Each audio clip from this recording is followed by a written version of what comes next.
Dito sa bundok na ito, ipinagsamang totoo na poong si Jesucristo,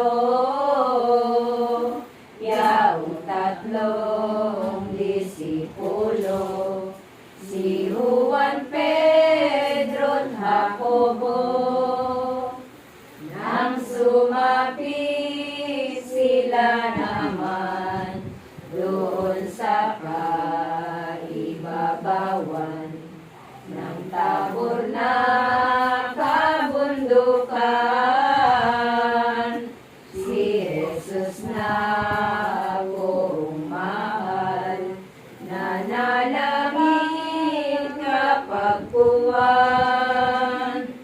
manangay kaginsa-ginsa sa panalangin niya. Ang katawa'y nagkaiba, dikit na walang kapara, di matitigan ang mata. Ang mukha ay parang araw, nakantong nakasisilaw, at ang damit sa katawan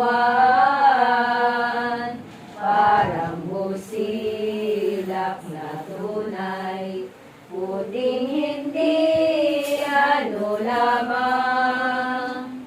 Doon naman ay kaharap si Moises at si Elias, nakita rin at namalas, yaong mahal na liwanag ng bunying Diyos Anak.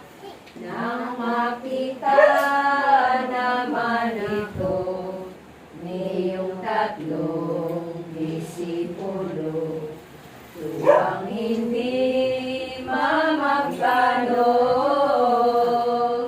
poon anil at maestro, dito na magtahan tayo. Kung ibigin po aniya, dito tayo'y gumawa pa ng tatlong bahay na sadya. Tahanan mo ang isa, kay Moises ang ikalawa, at ang bahay na ikatlo, ang kay Elias na santo. Ano'y samawika ito, niyong tatlong disipulo, may himala pang nabago. Ito namang alapaap, puring lalo sa busila, sumapit sa Diyos Anak, at may boses pang nangusap. Ito ang ipinahayag, ito ang anak kong tunay, na aking pinalulugdan, na siyang kinalalagyan. Niyong buo kong katawan, lubos na kaligayahan, nang marinig ang ganito, iyong tatlong disipulo, nagiglahan ang totoo, napasupaso at ang lumo, nang madudod kay Kristo.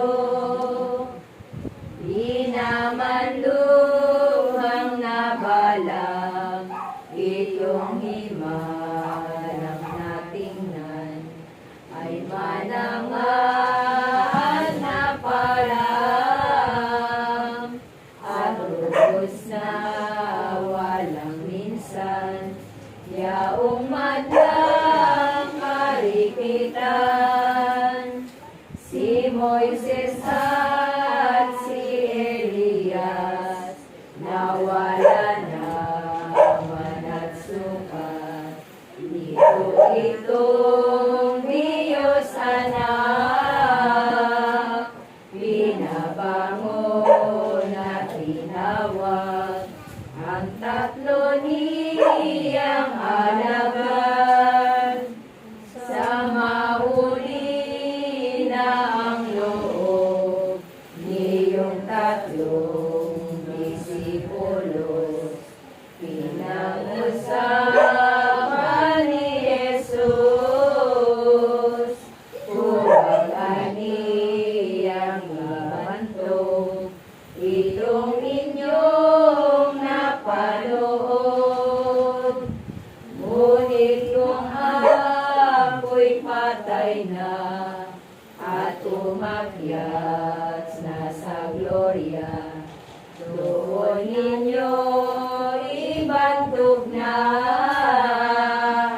himalang inyong nakita nitong aking pag-iiba.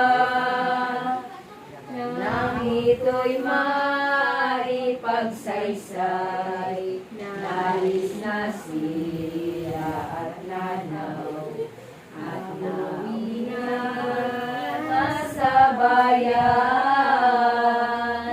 Balang tao masumpungan, kaniyang inaaralan. Sa kainggitang totoo niyong mga Pariseo, madang isip na di totoo, kalugitay magot-magot sa poong kay Yesu Kristo. Manangay isang araw, naisip ng mga hunghang, si Jesus ay nilapitan.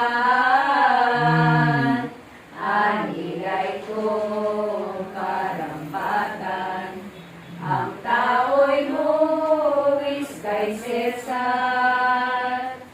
Ang tugon ni Yesu Kristo, dito maangat lang tao.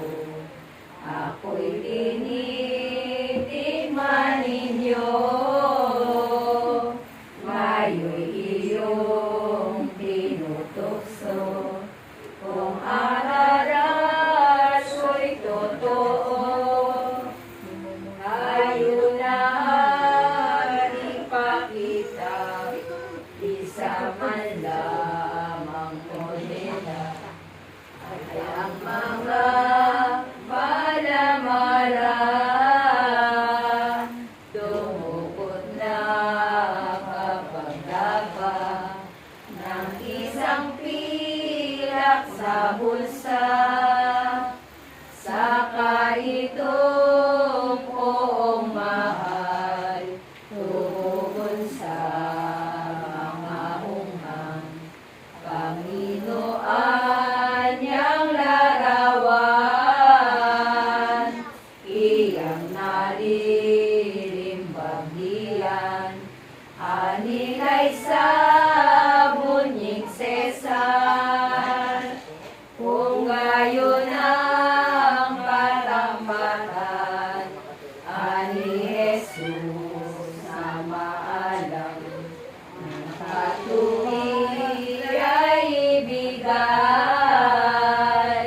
Ang kay Cesar ay kay Cesar, ang sa Diyos na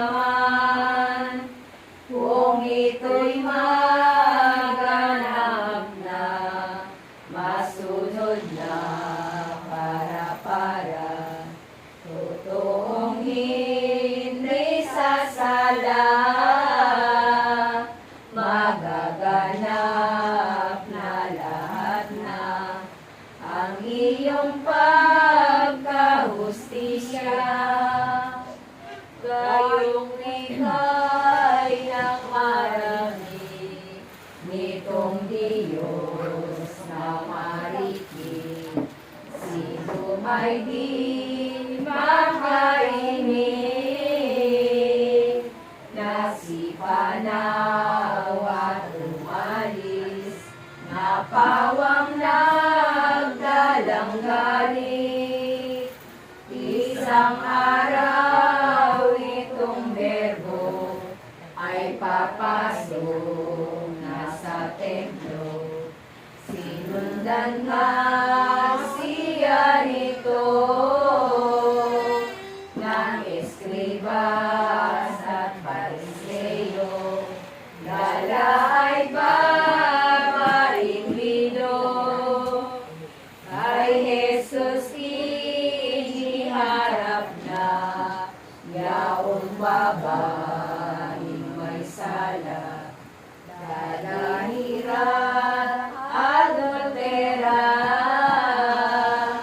nahuli nila't nakita, nagmililo sa asawa, na maiharap kay Kristo ang abang babaeng ito.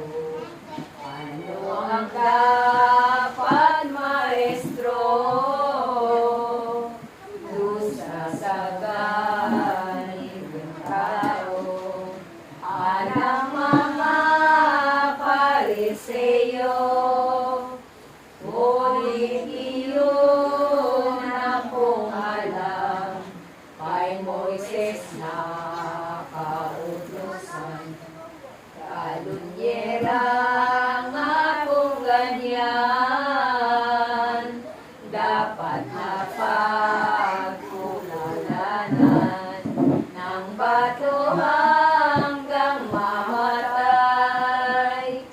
Ang kay Jesus na ginawa, sila'y hindi inubunga, mandi nagwalang bahala. Yung unahay pala, siya'y sumulat sa lupa. Nang itumubon si Kristo, inatanong panibago, ay abaan nila, maestro. Ang hatol mo kung may ano, sala ng ganitong tao. Nagtindig na kapag dapat itong poong mapalinta. Kung sino sa inyo anya ang walang muntimang sala, mawa ng bato't putlin na. Tugong yaoy ng mawika, ni Jesus ay alipala. Muling sumulat sa lupa, dito'y parang namabutya, yaong mga